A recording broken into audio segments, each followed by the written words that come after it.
కిరణమా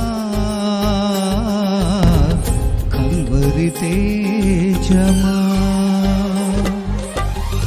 సామెతల గ్రంథము 14వ అధ్యాయము 1వ వచనములో ఇలా రాయబడింది. జ్ఞానవంతురాలు తన ఇల్లు కట్టును మూడు రాలు తన చేతులతో తన ఇల్లు ఓడబెరుకును.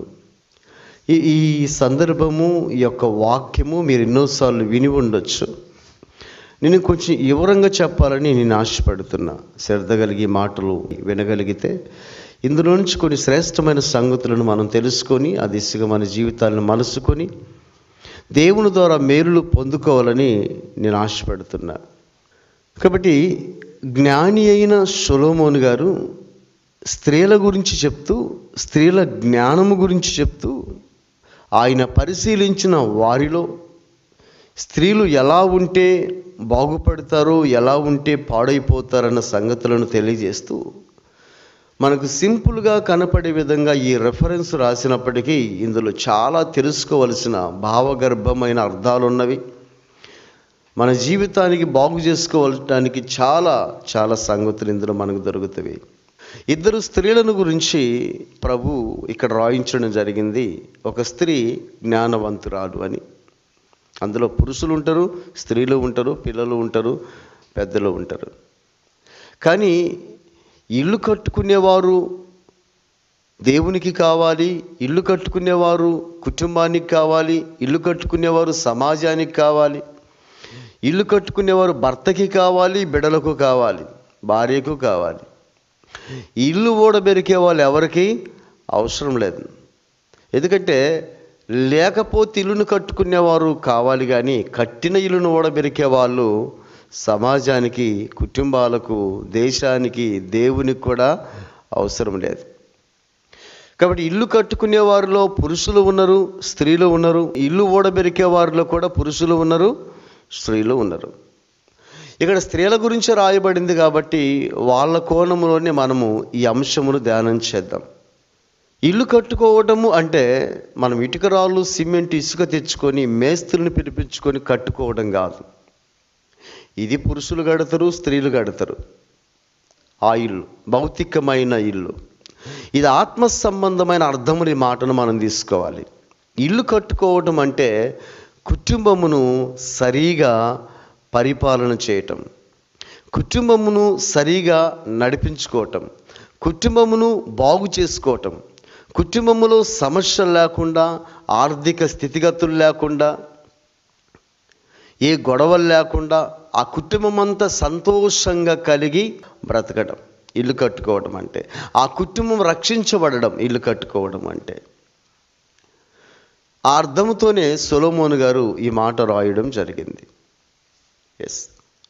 కాబట్టి 2 రకాల స్త్రీలు సమాజంలో ఉన్నారు అని, వారు 2 విధానాలు కలిగి ఉంటారు అని. ఒకటి, కొందరు కట్టిన ఇంటిని ఓడబెరుగుతారు, ఆ ఇంట్లోకి అడుగుపెట్టి. కొందరు ఇల్లు లేకపోతే ఆ ఇంట్లోకి అడుగుపెట్టి ఇల్లు కడతారు, అంటే ఆ కుటుంబాన్ని చక్కపరుస్తారు. కొందరు కొన్ని కుటుంబాలు అడుగుపెట్టి ఆ కుటుంబాన్ని కూలుస్తారు. మరికొందరు కొన్ని కుటుంబాలు అడుగుపెట్టి పాడైపోయిన ఆ కుటుంబాన్ని బాగు చేస్తారు. అందులో ఆర్థిక స్థితిగతులున్నా, అందులో వృద్ధులు ఉన్నా, అందులో ఏ ఆరోగ్యం సరిగా లేని పరిస్థితుల వారు ఉన్నా, ఆ కుటుంబం దారిద్రపు స్థితిలో ఉన్నా, ఆ కుటుంబం అప్పుల్లో ఉన్నా, ఆ కుటుంబంలో ఎప్పుడు నెమ్మది సమాధానం లేకుండా, మనశ్శాంతి లేకుండా ఆ కుటుంబంలో ప్రజలు బ్రతుకుతున్నా, ఈ జ్ఞానవంతురాలు ఎప్పుడైతే ఆ కుటుంబంలో అడుగు పెడుతుందో ఆ కుటుంబం అంతా క్షేమకరంగా ఉంటుంది, ఆశీర్వాదకరంగా ఉంటుంది. ఆ కుటుంబంలో నిరంతరం ఆనందం ఉండేటట్లు చేస్తుంది. కొందరు మంచి కుటుంబంలో అడుగుపెట్టి వారందరూ మంచిగా బ్రతుకుతున్నా, తండ్రి కొడుకు, తల్లి కొడుకు, అన్న తమ్ముళ్ళు, అక్క తమ్ముళ్ళు, వారందరూ సంతోషంగా బంధాలు, అనుబంధాలు కలిగి క్షేమకరంగా, దీవెనకరంగా, ఆశీర్వాదకరంగా బ్రతుకుతున్న కుటుంబంలో అడుగుపెట్టి లేనిపోని గొడవలు పెట్టి కుటుంబాన్ని చీల్చి చిన్న భిన్నము చేసి ఆ కుటుంబంలో ఎప్పుడు లేని సమస్యలు, గొడవలు, తీసుకొచ్చి ఆ కుటుంబాన్ని వీధుల పాలు చేస్తుంది. ఈ స్త్రీ మూఢురాలు అని బైబిల్ చెప్తుంది. నేను మీకు ఒక 4 స్త్రీలను తెలియజేస్తా. వారిలో 2 ఇల్లు ఊడబెరుక్కున్న వాళ్ళు, 2 ఇల్లు కట్టుకున్న వాళ్ళు. ఒక 4 స్త్రీల గురించి మనం తెలుసుకుందాం. వాళ్ళల్లో మీరు ఎలా ఉన్నారో, ఒకవేళ ఎలా ఉంటే ఎలా మార్చుకోవాలో, ఎలా ఉంటే మేలు చూస్తామో, ఎలా ఉంటే కుటుంబాలు బాగుపడతాయో, ఎలా ఉంటే కుటుంబాలు నాశనం అయిపోతాయో అర్థం చేసుకొని జాగ్రత్తగా దిశగా మన బ్రతుకుల్ని మార్చుకోవడానికి సిద్ధపడదాం. మొట్టమొదటి స్త్రీ, ప్రపంచములోనే మొట్టమొదటి స్త్రీ, ప్రపంచములోనే మొట్టమొదటి స్త్రీ. నరుడు ఒంటరిగా నుండుట మంచిది కాదు, తనకు సాటి అయిన సహాయము చేయాలని తలంచిన దేవుడు 1వ రోజు మంచిదన్నాడు, 2వ రోజు సృష్టి మంచిదన్నాడు, 3వ రోజు మంచిదన్నాడు, 6వ రోజు వరకు మంచిదన్నాడు, 7వ రోజు ఇంకా మంచిది, విశ్రాంతి తీసుకోండి అన్నాడు. ఆ తర్వాత దేవుడు నరుడు ఒంటరిగా నుండుట మంచిది కాదు అన్నాడు. అన్నీ మంచిది అనుకుంటూ వచ్చి ఇక్కడికి వచ్చి మంచిది కాదు అన్నాడు. ఎప్పుడు? నరుడు ఒంటరిగా నుండుట మంచిది కాదు. కాబట్టి ఆదాముకు కూడా సాటిన సహాయం ఉంటే మంచిది కదా అని తలంచిన దేవుడు ఆదాములాగే మరొక పురుషుణ్ణి చేయకుండా స్త్రీ పురుషుల బంధాన్ని దేవుడు ఆనాడే ఆలోచించి కలిగించిండు. దేవుని యొక్క ప్రణాళిక, సంకల్పము ఏమైనదో తెలియదు కానీ మరొక మనిషిని తయారు చేయడం జరిగింది. ఆ మనిషిని కూడా ఈ పురుషుల్లో నుండి తీయడం జరిగింది. కాబట్టి ఆదాములో నుంచి హవ్వ తీయబడి ఆదాముకు సాటిన సహాయముగా ఏదైనా భయములో తోడుండడానికి, బాధలో తోడుండడానికి, అనారోగ్యములో తోడుండడానికి, ఆనందములో తోడుండడానికి సాటిన సహాయముగా దేవుడు హవ్వని తీసుకొచ్చి ఆదాముకు అప్పగించడం జరిగింది. కాబట్టి వీరిద్దరూ ఏదేను తోటలో ఉంటూ క్షేమకరంగా వీరి జీవితాలు జీవిస్తూ, అంతకుముందు ఆదాము సృష్టింపబడి ఎంతకాలమైందో బైబిల్ స్పష్టత లేదు కానీ ఆదాము సృష్టించబడిన కొన్ని దినములకో, నెలలకో, సంవత్సరములకో హవ్వ సృజించబడ్డది. వీరిద్దరు ఏదేను తోటలో చాలా హ్యాపీగా ఉన్నారు. ఇంకా ఆనందకరమైన విషయం ఏంటంటే అప్పుడప్పుడు దేవుడు ఏదేను తోటలోకి వచ్చేవాడు. అప్పుడప్పుడు దేవుడు ఆదాము హవ్వలతో సమయం గడిపేవాడు. చాలా హ్యాపీగా ఉంది ఆదాము హవ్వల జీవితం. ఆ నెక్స్ట్ దేవుని ప్రణాళిక ఏముంటుందో వీళ్ళకి కూడా తెలియదు. ఈ మధ్యలో దేవుడు అనుకున్నాడు వీళ్ళని పరీక్షించాలి అని. దేవునికి కావలసిన వారు నమ్మకమైన వారు, దేవుని దగ్గర ఉండాలి అంటే, దేవుని రాజ్యములో నివసించాలి అంటే వారు దేవుని వంటి మనస్సు కలిగిన వారై ఉండాలి. ఏ మనుషుడు నమ్మదగిన వాడు కాదని బైబిల్ చెప్తుంది. దేవుడు నమ్మదగిన వారినిగా చేసుకొని కొంతకాలం వారికి పరీక్ష పెట్టి మంచి మాటలు చెప్పి వారిని మార్చుకొని దేవుని దగ్గరికి తీసుకువెళ్ళాలని దేవుడు మొదటిగా మానవుని ఈ భూలోకానికి పంపించడం, భూలోకంలో పుట్టించడం జరిగింది. కాబట్టి వీళ్ళను కూడా పరీక్షించాలని దేవుడు తలంచిండు. అప్పుడు ఏం చెప్తాడు అంటే, ఇదిగో మీరు ఏ ఫలమైనను తినవచ్చు, నిరభ్యంతరముగా తినవచ్చు. తోట మధ్యలో 2 చెట్లు ఉన్నవి. ఒకటి జీవవృక్షము, రెండవది తెలివినిచ్చు ఫలము. కాబట్టి ఇప్పుడు మీరు ఈ తోటలో సేద్యం చేయండి, ఈ తోటలోనే ఉండండి, మీకు అపాయం ఏమి కలగదు, అనారోగ్యాలేమి రావు, ఆపదలేమి తటస్థించవు. మీరు క్షేమకరంగా, ఆనందకరంగా, ఆరోగ్యకరంగా, ఆశీర్వాదకరంగా ఉంటారు. నేను చెప్పినట్లు వినండి. కానీ తోట మధ్యలో ఉన్న ఆ తెలివినిచ్చు ఫలమును మాత్రము తీసుకోవద్దు, తినవద్దు. ఈ మాట ఇద్దరు విన్నరు.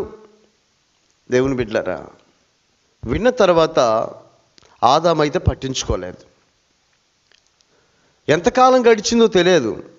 హవ్వ మనసు అంతా పండు మీదే ఉంది. నేను ఒక చిన్న స్టోరీ విన్నా. ఒక జింక తన పిల్లకు చెప్పిందట, జింక పిల్లకు, దయచేసి నువ్వు బయటికి వెళ్ళొద్దు, ఈ అరణ్యములో క్రూర మృగాలు ఉన్నాయి, దేని నోట పడ్డా దానికి నువ్వు ఆహారం అయిపోతావు, నేను తిరిగి ఇంటికి వచ్చేంత వరకు నువ్వు క్షేమంగా ఉండాలి అంటే నువ్వు ఇంట్లోనే ఉండు, నీకు ఏదైనా మేత కావాలంటే నేను తీసుకొచ్చి పెడతానదట. తల్లి వెళ్ళిన కొంత సమయానికి తల ఊపిన పిల్ల, ఆ జింక పిల్ల తల్లి మాట చెవిన పెట్టక బయట ప్రపంచం ఎలా ఉంటుందో చెప్పింది కదా, బయటికి వెళ్ళొద్దని. బయట ప్రపంచం ఎలా ఉంటుందో ఒకసారి వెళ్ళి చూడాలనుకున్నది, వెళ్ళింది. ఈలోపు ఒక పులి వచ్చింది, జింక పిల్లను పట్టుకుంది. పట్టుకున్న పులి 2 చెవులు కొరికి తిన్నది. ఈలోపు తల్లి జింక వచ్చిందట. వచ్చి ఆ పిల్లని చూసి ఏడ్చుకుని బాధపడుతుంటే ఆ పక్కన చూస్తూ బాధపడుతున్న మరొక జంతువు అన్నదట, అయ్యో నీ పిల్లకు, నీ జింక పిల్లకు చెవులు లేవు. ఆ పులేదో వచ్చి చెవులు తినేసింది శుభ్రంగా, దానికి చెవులు లేవు అంటే ఆ జింక అన్నదట, తల్లి జింక, నిజంగా దానికి చెవులే ఉంటే ఈ పరిస్థితి వచ్చేది కాదు. బైబిల్ ఒక మాట చెప్తుంది, చెవులు గలవాడు వినుగాక. ఈ మాటలు వినే వాళ్ళకి నిజంగా చెవులుంటే మన బ్రతుకులు బాగుపడతాయి. కొంతమంది దేవుని వాక్యం వింటారు, ఈ చెవుల నుంచి ఈ చెవులోకి, ఈ చెవుల నుంచి ఈ చెవులోకి పోద్దు, కానీ గుండెల్లోకి పోదు. దేవుడేమో హృదయం అనే పలక మీద ఈ మాటల్ని రాసుకోమంటున్నారు. చెవుల ఆనందం.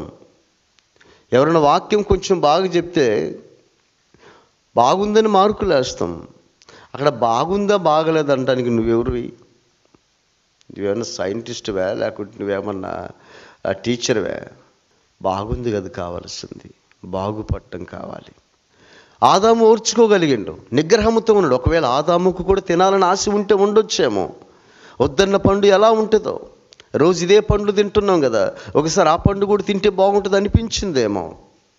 క్రైస్తవ్యంలోకి వచ్చి యేసు ప్రభుల వారిని నమ్ముకొని బాప్తిసం తీసుకోగానే ఆటోమేటిక్గా మన శరీరంలో ఉన్న కోరికలన్నీ చచ్చిపోవు. క్రైస్తవులు అయిపోగానే, మారు మనసు పొందినామని చెప్పగానే, బాప్తిసం తీసుకోగానే ఇంకేదో మనం కొత్తగా మారిపోయినట్లు ఏముండదు. అదే పాత జీవితం లోపల ఉంటుంది, అదే పాత శరీరము. శరీరానికి మార్పు ఏమి రాదు, కోరికలకు మార్పు ఏమి రాదు. మనము యేసు ప్రభుల వారిని నమ్ముకోకముందు ఎలా ఉన్నామో, ఎలాంటి కోరికలు ఉంటాయో, ఎలాంటి ఆశలు ఉంటాయో, ఎలాంటి ఆలోచనలు ఉంటాయో సేమ్ అన్నీ ఉంటాయి. బాప్తిసం తీసుకుని ఎక్కడికి పోవు. శరీరంలో పాప వాంఛలు ఉంటాయి, ఎక్కడికి పోవు, చచ్చిపోతేనైపోయేది.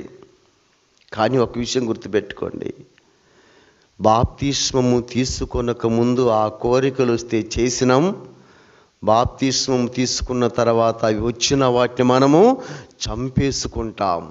అదే ఒక తేడా. ఈ శరీరాన్ని అప్పుడు ఇచ్చలవిడిగా లోకానికి అప్పగించును. ఇప్పుడు అదే శరీరం, అదే కోరికలు నీలో ఉన్న వాటిని అణసివేసి ఆత్మకును ప్రాముఖ్యత ఇస్తావు. అప్పుడు జయించలేదు, ఇప్పుడు మాత్రము జయించాలి. అప్పుడు నోటికి బూతులు వస్తే తిట్టినము, ఇప్పుడు ఆపుకోవాలి. ఇప్పుడు కూడా వస్తాయి, ఇప్పుడు కూడా బూతులు వస్తాయి, ఎక్కడికి పోవాలి. ఏమండి, సేవకుడిని తిట్టమనండి ఎన్ని తిడతాడో, విశ్వాసిని తిట్టమని ఎన్ని తిడతాడో, ఎక్కడికి పోవు, అన్నీ ఉంటాయి. కానీ అప్పుడేమో వచ్చినవన్నీ వెంటనే పాటించినము. ఇప్పుడు ఏం చేయాలి? ఏ ఆలోచన వచ్చిన వాటిని పాతి పెట్టాలి. అప్పటికిప్పటికి తేడా ఇదే. అంటే యేసు ప్రభుల వారు నిన్ను ఎంతవరకు మారుస్తాడు అంటే బాప్తిస్మం ఇవ్వడం వరకే. ఇక నువ్వు మార్చుకోవాలి. నిన్ను దేవుని సేవకుడు ఎంతవరకు మారుస్తాడు అంటే వాక్యం చెప్పడం వరకే. ఇక నువ్వు మార్చుకోవాలి, నువ్వు మార్చుకోవాలి. దేవుని స్తోత్రాలు కలుగును గాక. ఆదాము ఓర్చుకోగలిగిండు కానీ హవ్వ ఓర్చుకోలేకపోయింది. వెళ్ళింది పండు తిన్నది. గమనించాలి, పండు తినిన తర్వాత మరలా తిన్నది తింటే సరిపోయేది, కాముగా వస్తే సరిపోయేది. ఒక పండో తిన్న సగం పండో తీసుకొచ్చింది. ఈ ఉద్దేశం ఏంటి? మేమిద్దరము సహవాసము, తాను చెడ్డ కోతి వనమెల్ల చెరిచిందని ఒక సామెత ఉంది. మేమిద్దరము సహవాసము గనుక నేను చెడి దేవుని చేత ఎందుకు అనిపించుకోవాలి, ఈయనను కూడా చెడగొట్టాలి. ఇటువంటి వారు కొందరు ఉంటారు. భర్త మంచి ఆత్మీయుడు, భార్య చెడగొడుతుంది. భార్య మంచి ఆత్మీయురాలు, భర్త చెడగొడతాడు. పిల్లలు మంచి ఆత్మీయులు, తల్లిదండ్రులు చెడగొడతారు. తల్లిదండ్రులు మంచి ఆత్మీయులు, పిల్లలు చెడగొడతారు. ఒక మంచి స్నేహితుడు చెడ్డ స్నేహితుడితో సహవాసం చేసి చెడిపోతాడు. నేను చెడ్డ పొరపాటు జరిగింది అని ఈమె తప్పుని ఈమెలో కప్పిపుచ్చుకోకుండా తీసుకొచ్చింది పండు, తనని కూడా తప్పుడోని చేయాలనుకుంది. మీరు గమనించాలి దేవుని బిడ్డారా, ఆదాము ఇల్లు ఇప్పుడు ఊడబెరగటానికి హవ్వమ్మ రెడీ అయిపోయింది. కొందరి జీవితాల్లో భర్త ఎంతో కష్టపడి, ఎంతో చెమటోడ్చి, ప్రయాసపడి తీసుకొచ్చి పెడుతుంటే విచ్చలవిడిగా భర్తకి విరోధంగా బ్రతికేవాళ్ళు, నువ్వెంత అనేవాళ్ళు, అరే అనేవాళ్ళు, ఒరే అనేవాళ్ళు, నానా రకాలుగా చెడిపోయిన మాటలు మాట్లాడేవారు, కుటుంబాన్ని చిన్నాభిన్నం చేసేవాళ్ళు, గొడవలు కోర్టు దాకా తీసుకెళ్లేవాళ్ళు. ఎంతమంది లేరు ఈ సమాజంలో ఇల్లు ఓడబెరుక్కునేవాళ్ళు. ఆదాము మంచోడే, హవ్వ ఆదాము జీవితంలోకి వచ్చిన తర్వాత కూడా ఆయన పండు తినలేదు. కానీ అమ్మగారు తిన్నది ఊరుకోకుండా ఒళ్ళో కోసుకొని వచ్చింది, కోసుకొని వచ్చి ఆయనకి ఇచ్చింది. ఇప్పుడు ఆదాము ఎందుకు తిన్నాడో స్పష్టత లేదు. ఆదాముకి ఆ పండు ఎలా ఉంటుందో తెలియక తిన్నడా, లేకుంటే తెలిసి కూడా నా భార్య తిన్నది కదా, ఉంటే ఇద్దరం ఉంటాం, పోతే ఇద్దరం పోతామని తినడా, క్లారిటీ లేదు. కానీ ఒక విషయం మాత్రం ఆదాము చెప్తాడు, అది నేను మీకు చదివిస్తాను. నేను ఒక విషయం ఆదాము చెప్తాడు, తాను పండు ఎందుకు తిన్నాడో చెప్తాడు. ఆదికాండం 3:12 చదువు. అందుకు ఆదాము, నాతో నుండుటకు నీవు నాకిచ్చిన ఈ స్త్రీయే ఆ వృక్ష ఫలములు కొన్ని నాకియగా నేను తింటిననెను. ఇది మ్యాటర్. ఎందుకు తిన్నాడో చెప్తున్నాడు. తినడము తప్పే, కానీ ఆ తప్పు నాది కాదు. కొన్ని కుటుంబాల్లో భర్త అంటాడు, నా భార్య గుండె నా కుటుంబం ఈ గతి పట్టింది. భార్య అంటది, మా ఆయన గుండె నా కుటుంబం వీధిని పడ్డది, మా పిల్లల గుండె మా బ్రతుకులు బజారు పాలైపోయినాయి, మా అమ్మా నాన్న గుండె మా కుటుంబం ఇలా విచ్ఛిన్నం అయిపోయింది. ఆదామంటాడు, నా భార్య వలననే నేను చెడిపోయా, నా భార్య నన్ను చెడగొట్టింది, నా మీదకి రామాకు దేవుడా. ఇంకొక విషయం కూడా తెలుసా, ఆదాము ఒక్క హవ్వ మీదనే కాదు నేరారోపణ చేస్తుంది, దేవుడి మీద కూడా.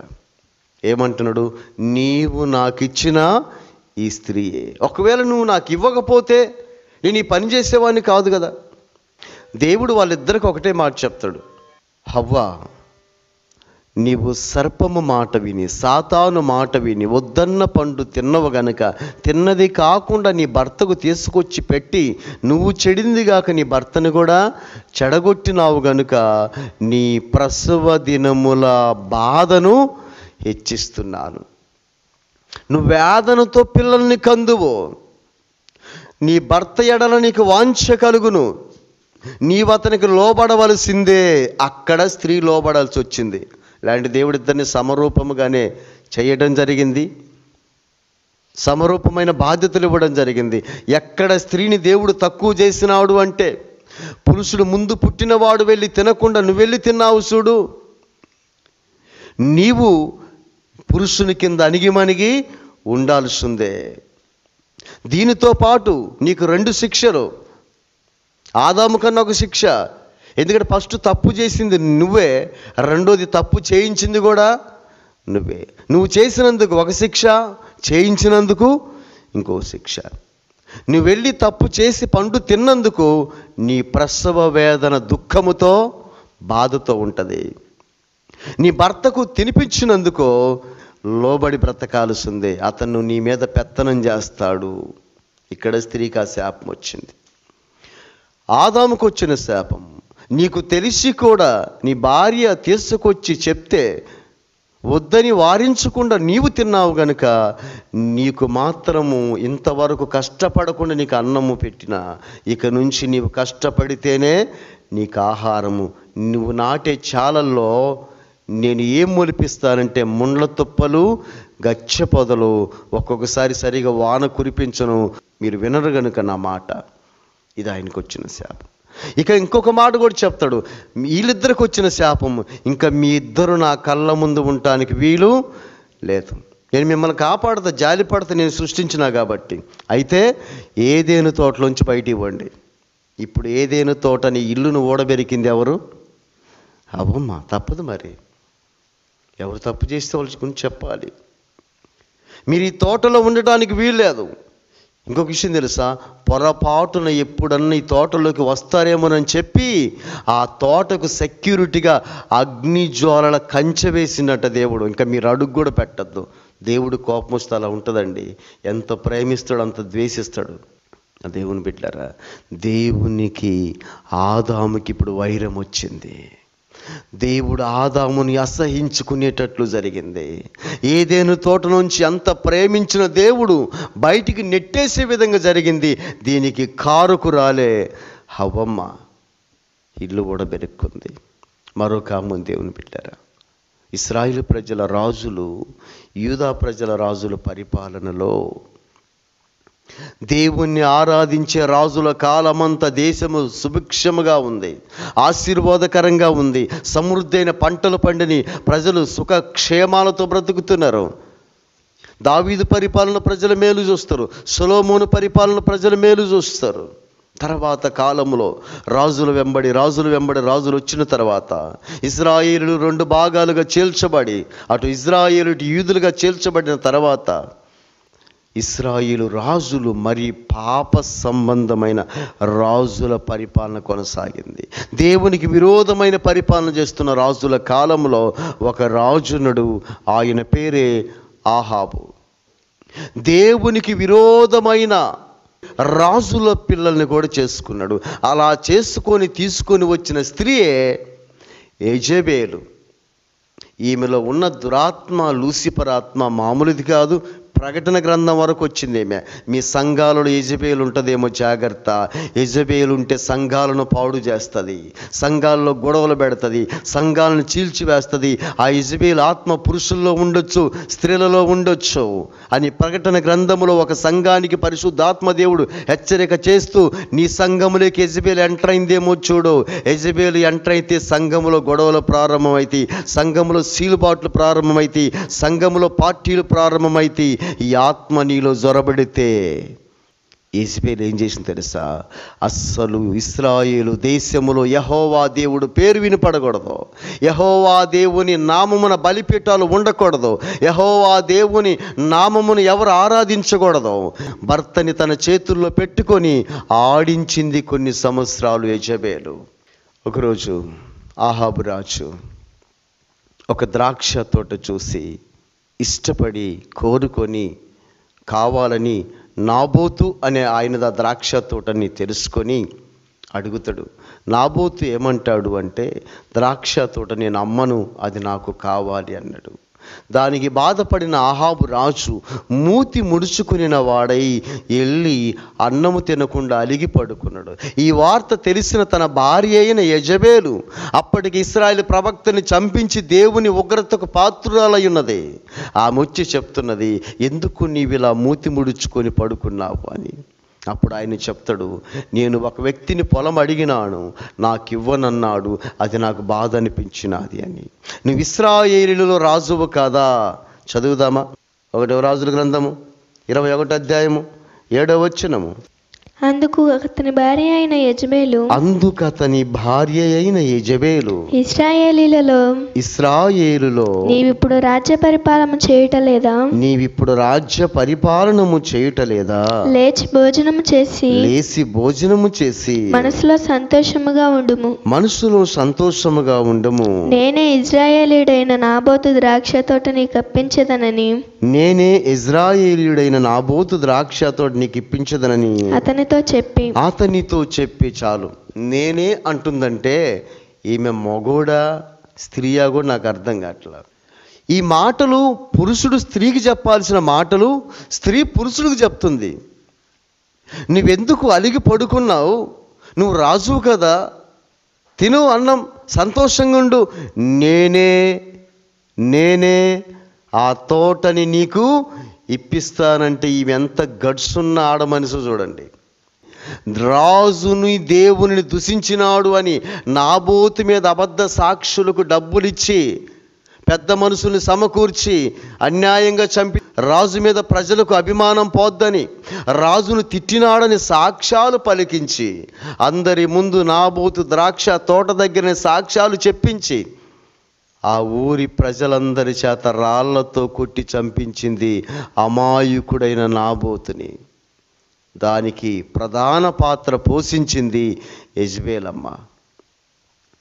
వాళ్ళ ఆయనకి చెప్పింది, ఇదిగో నాబోతు అనేవాడు చచ్చినాడు, లేడు, ద్రాక్ష తోట నీదే పో అన్నదే.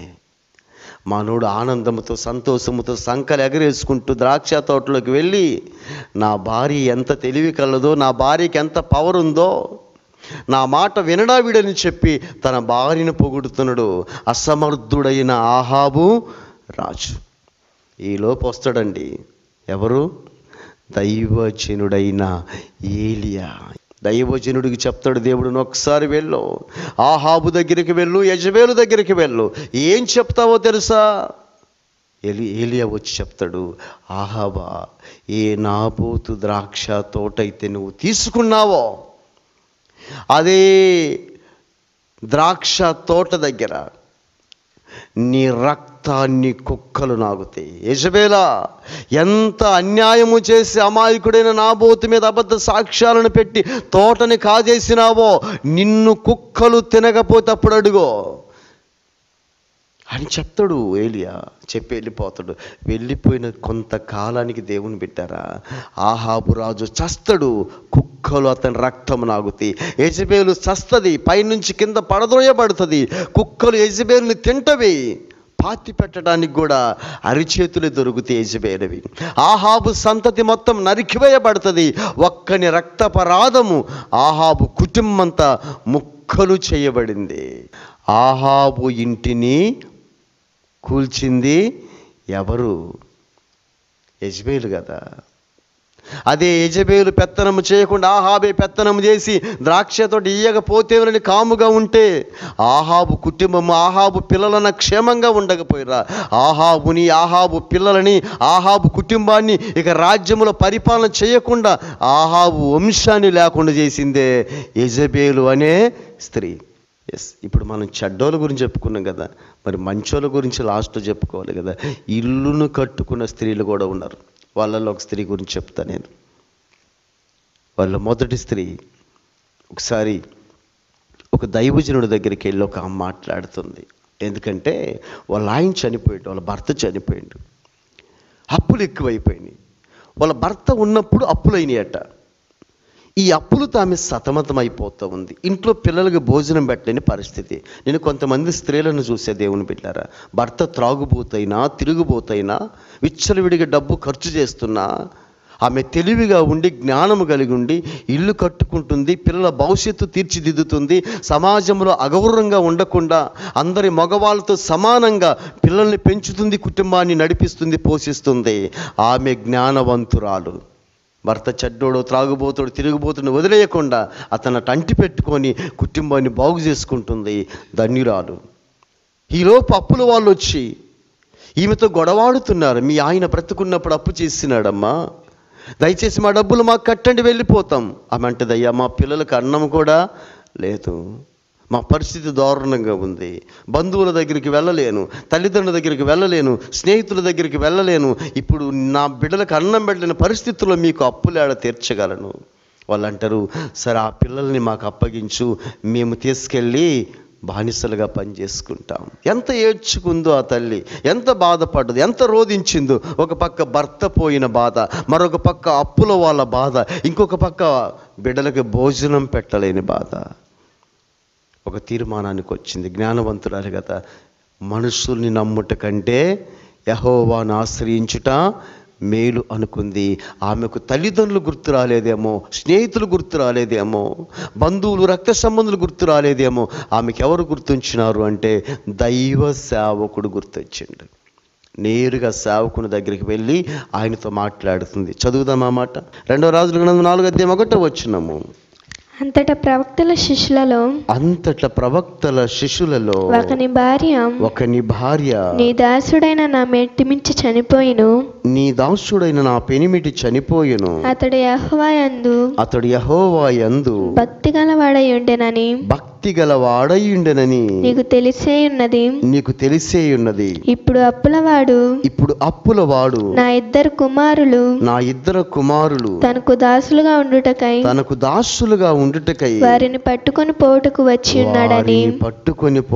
వచ్చి ఉన్నాడని ఎలీషాకు మొర్రపెట్టగా ఎంత జ్ఞానం కలిగిన స్త్రీయో చూడండి.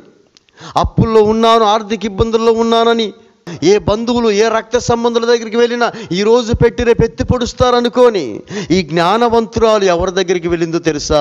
దేవుని సేవకుని దగ్గరికి వెళ్ళి తన కష్టాలన్నీ చెప్పుకుంది. మీకు ఏదైనా బాధలను సేవకులకు చెప్పుకోండి, మేము విమర్శించము, మనస్ఫూర్తిగా ప్రార్థన చేస్తాం. అది మా యొక్క డ్యూటీ, బాధ్యత.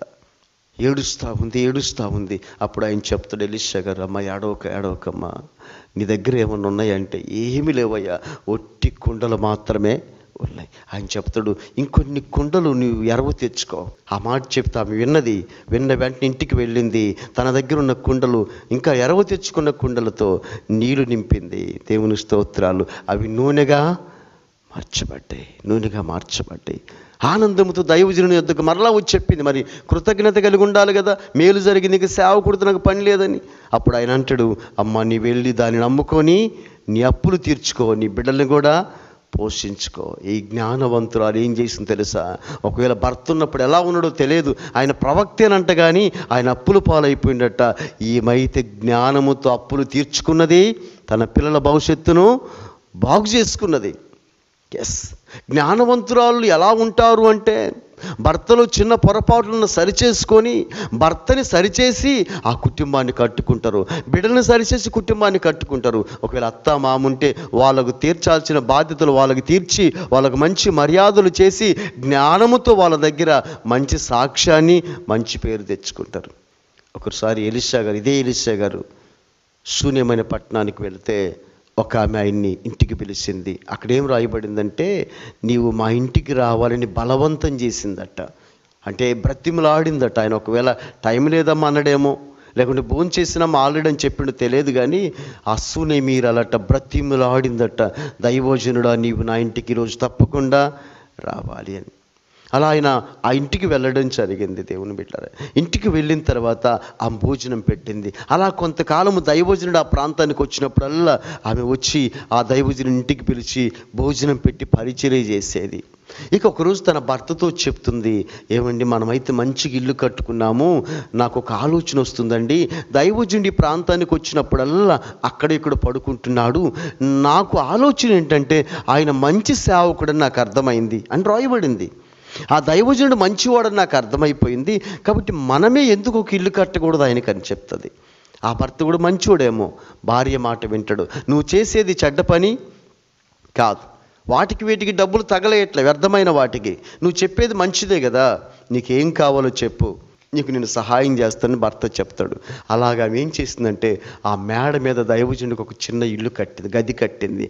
అందులో పీట, మంచము, దీపస్తంభము, బల్ల, ఆమె అన్ని ఏర్పాటు చేసింది. ఒకరోజు ఆయన పిలిచింది. ఆయన రాగానే గదిలోకి వెళ్ళగానే ఆమె చెప్తుంది, ఇదంతా నీకోసమేనయ్యా అని. ఆయనకి చెప్పకుండా చేసింది.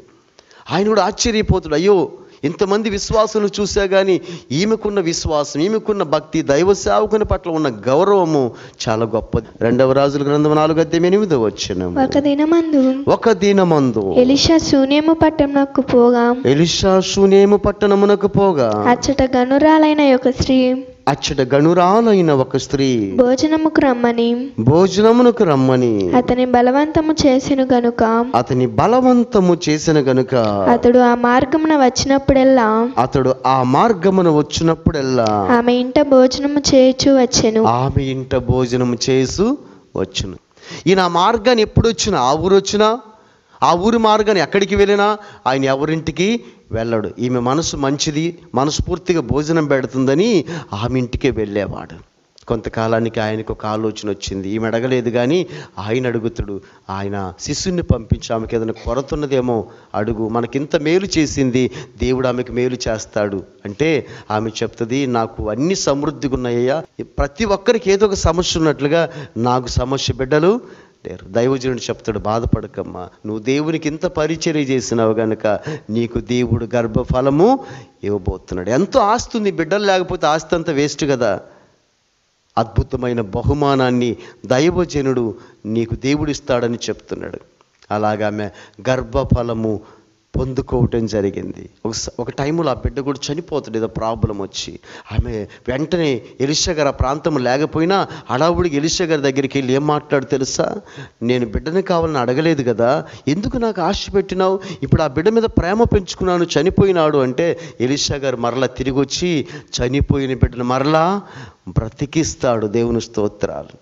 ఆ తర్వాత ఆ ప్రాంతంలో కరువు వస్తున్నదని ఎలీషా గారికి తెలిసి ఆయన ఏం చెప్తా తెలుసా, షూనేమీరాలకు చెప్తాడు, మీరు ఈ ప్రాంతాన్ని విడిచి మరొక ప్రాంతానికి వెళ్ళండి, అక్కడ మీకు క్షేమం కలుగుతుందని. నిజంగానే అక్కడ కరువు వస్తుంది, ఆమె ఇంకొక ప్రాంతానికి వెళ్ళి క్షేమంగా జీవిస్తుంది ఆ కుటుంబము. ఆమె జీవితంలో ఎలా ఇల్లు కట్టుకుందో, దైవజనునికి ఇల్లు కట్టింది దేవుని బిడ్డలారా. ఆమెకు బిడ్డలు లేకపోతే దేవుడు గర్భఫలం ఇచ్చినాడు, బిడ్డ చనిపోతే బ్రతికించినాడు, కరువులో ముందే తెలియజేసి సమృద్ధినిచ్చినాడు. ఆ తర్వాత మరలా ఎక్కడికి వెళ్ళినా వారి స్థలాలు, వారి పొలాలు, వారి సమృద్ధిని వారికి మరలా తిరిగి దేవుడు అనుగ్రహించినాడు. ఇప్పుడు భర్త కంటే కూడా ఈమె ప్రాముఖ్యత ఎక్కువగా కనపడుతుంది ఆ కుటుంబం క్షేమకరంగా ఉండుటలో. కాబట్టి దేవుని బిడ్డారా, మొదటి స్త్రీల వలె మనం ఉండకూడదు. పురుషులైన స్త్రీలైనా ఈ చివరి స్త్రీల వలె, అంటే షూనేమీరాలు వలె, ఆ ప్రవక్త భార్య వలె మనం ఉండి కుటుంబాల్లో కొన్ని పరిస్థితులు ఇబ్బందులకరంగా ఉన్నా, లేకుంటే భర్త విషయంలో, అత్తమామల విషయంలో సమస్యలు ఉన్నా, వారు కొంచెం ఇబ్బంది కలిగించే, వారి కుటుంబాల్లో ప్రాబ్లం కలిగించే వాళ్ళైనా మనము జాగ్రత్తగా తెలివితో వాళ్ళందరినీ సరిచేసుకొని సమర్థించుకొని ఆ కుటుంబాన్ని కట్టుకొని వీధుల పాలు కాకుండా ఆ కుటుంబాన్ని సరిగా నడిపించడంలో స్త్రీది కూడా ప్రత్యేకమైన పాత్ర ఉన్నది అని ప్రభు తెలియజేసిన రీతిని ఒకవేళ మనం ఎలాగున్నామో మనం ఆ దిశగా సరిచేసుకొని ప్రభు యొక్క సహాయమును కోరుకుందాం. దేవుడి వాక్యం దీవించి ఆశీర్వదించునుగాక. ఆమేన్. ప్రార్థన చేద్దాం. సర్వోన్నతుడ కృపగల నాయన యేసయ్య మీకు వందనాలు, స్తోత్రాలు. అయ్యా, మీరు మాకు తెలియజేసిన శ్రేష్టమైన మాటలను బట్టి స్తోత్రాలు తండ్రి. అయ్యా, స్త్రీలు ఎలా ఉండాలో, ఎలా ఉంటే ఇల్లు కట్టుకుంటారో, ఎలా ఉంటే ఇల్లు ఓడబెరుక్కుంటారో అయ్యా శ్రేష్టమైన సంగతులను మాకు తెలియజేసినావు తండ్రి. హవ్వ ఇల్లు ఓడబెరుక్కున్నది ప్రభువా, అయ్యా శరీర ఆశలతోటి. యెజబేలు ఇల్లు ఓడబెరుక్కున్నది ప్రభువా, ఇదిగో తండ్రి లోక ఆశలతోటి.